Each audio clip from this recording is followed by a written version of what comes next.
ወላጆች ልጆቻቸው ላይ ሲሰሩ ዱንያቸው እንኳን ሰላም ይሆናል። አየው ያርፋል።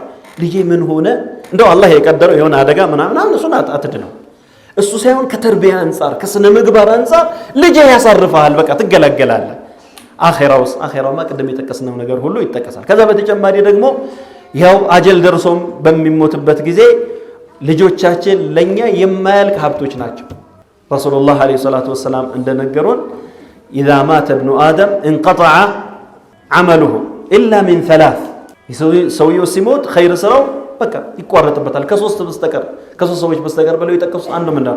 አው ወለድን ሷሊሕን የድዑ ለሁ፣ አባቱን አይረሳም፣ እናቱን አይረሳም። ሰላት ሰግዶ ሰላቱ ውስጥ ከሰላቱ በኋላ ለራሱ ዱዓ ሲያደርግ ለወላጆቹም ዱዓ ያደርጋል። እንደውም በአንዳንድ ሐዲሶች ላይ ነቢያችን ሰለላሁ ዐለይሂ ወሰለም እንደነገሩን ከሆነ ሰውየው ያልሰራው ኸይር ስራ ያልሰራቸው መልካም ነገሮች ሁሉ ይመዘገቡለታል ሐሰናቱ ላይ።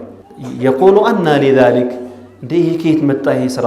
እኔ እኮ ይሄን ስራ አልሰራሁትም ይሄን አላደረኩትም ይላል። እሱ ሲሞት ስራው ተቋርጦ ነበር፣ ግን ልጆቹ ዱዓ ያደርጉለታል። ሹፍ ሴቷ ደብቃ ማንም ሳይ ደብቃ በኢኽላስ ለሞተች እናቷ ወይንም ለአባቷ ሰደቃ ትሰጣለች፣ ወቅፍ ታረጋለች። ወንዱ ደግሞ የጉድጓድ ውሃ ያስቆፍራል። አቅሙ ደግሞ ተለቅ ካለ በአባቱ ስም ለአባቱ መስጂድ ይሰራል።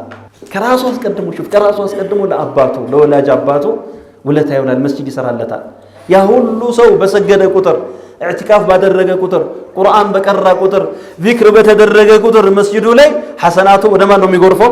እዛ መቃብሩ ላይ ወደተኛው አባቱ ሐሰናቱ ይጎርፋል፣ ወደ እናቱ ሐሰናቱ ይጎርፋል። ስለዚህ ካለመታከት ልጅህ ላይ መስራት ትልቅ መስለህ አለውና ይሄንን ሁሉ ጊዜ ራሳችንን ማስታወስ መተዋወስ ይኖርብናል ማለት ነው።